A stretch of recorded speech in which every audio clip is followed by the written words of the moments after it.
Joe Rogan, who's the king of podcasts. Did you see anything in him at the time that made you think he might be capable of what he's become? Yeah, I think so. I mean, we didn't know what a podcast was. The Ellen situation. Yeah. You know, people found out that Ellen was mean, and all these people came out and said, Ellen's actually a bitch. And they were like, whoa, I can't believe it. And she lost everything. She fell apart, disappeared, because people found out that this character that she was portraying in a half an hour on a television show is not really who she was. My buddy Greg, who was one of her writers, was like, she's a piece of shit. And he was like, she's a monster. Reports just got in that the ties between Ellen DeGeneres and Jeffrey Epstein are not as far-fetched as we've been made to believe. According to insiders, not only is Ellen the exact opposite of the positivity and kindness that she preaches, she was also allegedly deeply integrated into Jeffrey Epstein's inner sanctum. So deep that the background of her TV show was reportedly a tribute to Epstein's infamous island, Little St. James. Did you know that Ellen DeGeneres' stage set is exactly the same as on Epstein Island, with all the couches, the same colour, the same soft furnishings, palm trees, window, everything to the T. And I'm like, really? Yeah. Ellen's not that nice. This was after you went on the show? After I went on the show. What was it like meeting Ellen? And is she a good person? Let's just all go back to 2017, where I was the first person to call Ellen out before anyone else. You called her out? Yeah. What do you mean? I called her out. I was like, Ellen's not that nice. This was after you went on the show? After I went on the show, and the world blew up about it and was like so mad at me about it, and then someone else said it, and then it was like, oh my god, Ellen's not nice. Oh, okay. That the Epstein files reveal Ellen DeGeneres as, and I'm quoting this directly from the posts, Hollywood's most prolific, that she consumed human flesh.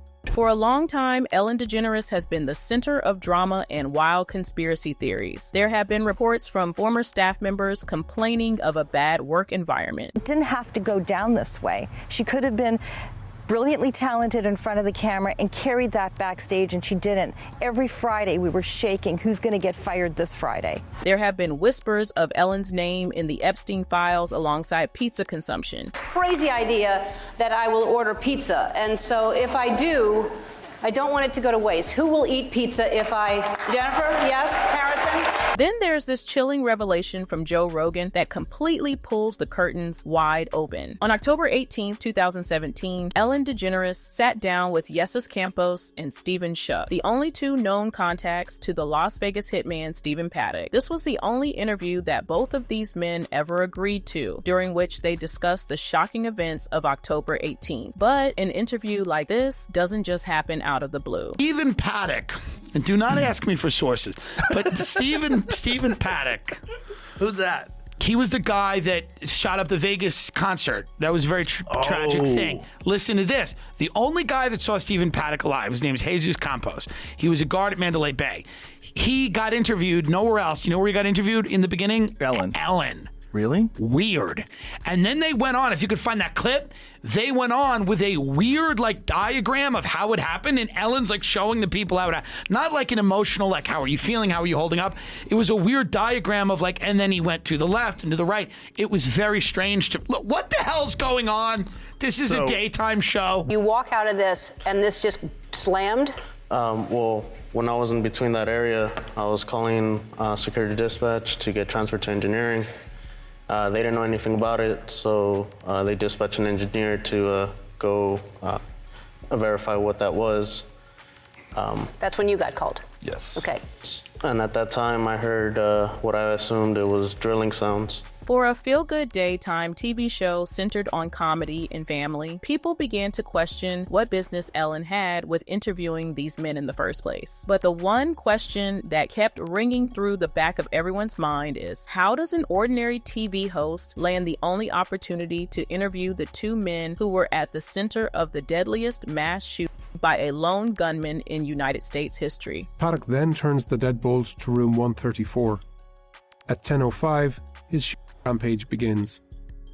In under 10 minutes, he would kill 58 people and injure over 700 before taking his own life. And here's the part that's even more chilling. Psych evaluators and body language experts pointed out that Ellen's reaction during the interview was completely off. She reportedly showed no signs of remorse or concern. She treated the interview like the recap of a CIA report rather than what the situation actually was. This is where talk on the streets of Ellen being involved with CIA operatives and a dark inner sanctum began. Because when you tie this to her claims of being good friends with former US President George Bush, then the daytime TV host persona starts to wear off real quick. But it gets even worse, because when fans tied this string to Ellen's alleged involvement with what happened to her DJ, Stephen Twitch, the lineup became more steep. On December 13th, 2022, DJ Twitch checked into the Oak Tree Inn Motel in Encino. A few hours later, staff members reacted to a loud and immediately called 911, but it was too late.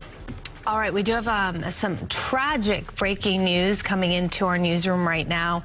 We're in absolute shock here. DJ and dancer Twitch, whose real name is Stephen Boss, has reportedly died by A few months following Twitch's demise, his wife Allison Holker published a book in his memory where she blamed Ellen DeGeneres for the shift that happened in the 7 months leading to DJ Twitch's demise. Allison Holker blames Ellen ending for shift in Twitch 7 months before his death. For a long time, staff members of Ellen's show have reported a hostile work environment behind the scenes, and it would seem that DJ Twitch was reportedly not spared from the situation. Reports claim that she forced him to do things he did not want to, allegedly putting his job on the line if he failed to comply. In Allison's book, she also brought up claims that Twitch was going through some sort of SA, and while Allison never revealed who was allegedly forcing her husband to bend the knee, insiders say that Ellen DeGeneres' name came up in that conversation. To make matters even more complicated, Ellen reportedly shut down her show 2 months before DJ Twitch's demise. Sources claim that there was an internal dispute that went beyond the usual workplace chaos, and when you tie this to the mysterious circumstances surrounding the demise of Ellen's ex-girlfriend Anne Heche just 3 months before DJ Stephen Twitch, the pattern that comes into play is too difficult to ignore. Actress Anne Heche remains in a coma after that fiery car crash. Her condition is far worse than originally believed. Oh my gosh! According to her spokesperson, she's in critical condition and on a ventilator.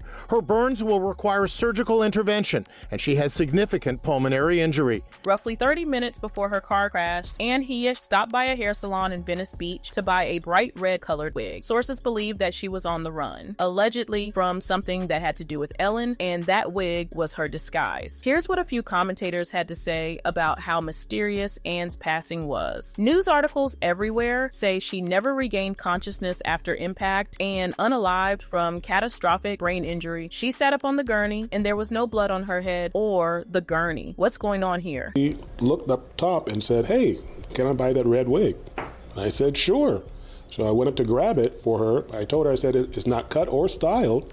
She says, "No worries, I want it anyway." Did she appear in any way inebriated or drunk or impaired?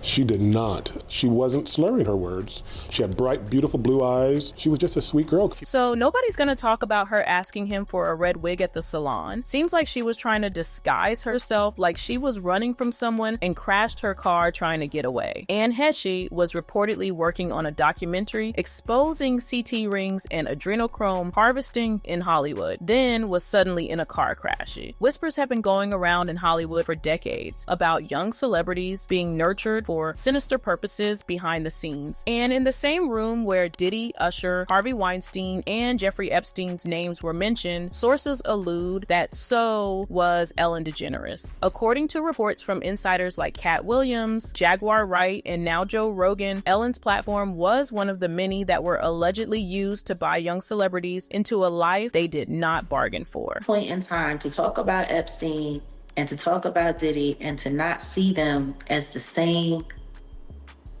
situation. Like, there's so many intersections between Epstein and Diddy that we're not even paying attention to. And people who were regulars in the Epstein crew. So tell me about your birthday party. Am I invited? Yes. Yes, you're definitely invited. I invite you to all my parties. You just haven't seemed to show up. No, well, is it on the East Coast? Yes. Well, that's why. It was hard for me being that young and being in the industry and not knowing where to turn, and everyone, telling me they love me and, just turn their back on you in a second. Given custody of him, he signed to Usher. I'm signed to Usher. I had legal guardianship of Usher when he did his first album. I did Usher's first album. I don't have legal guardianship of him, but for the next 48 hours, he's with me. So, and we gonna go full crazy. Going crazy.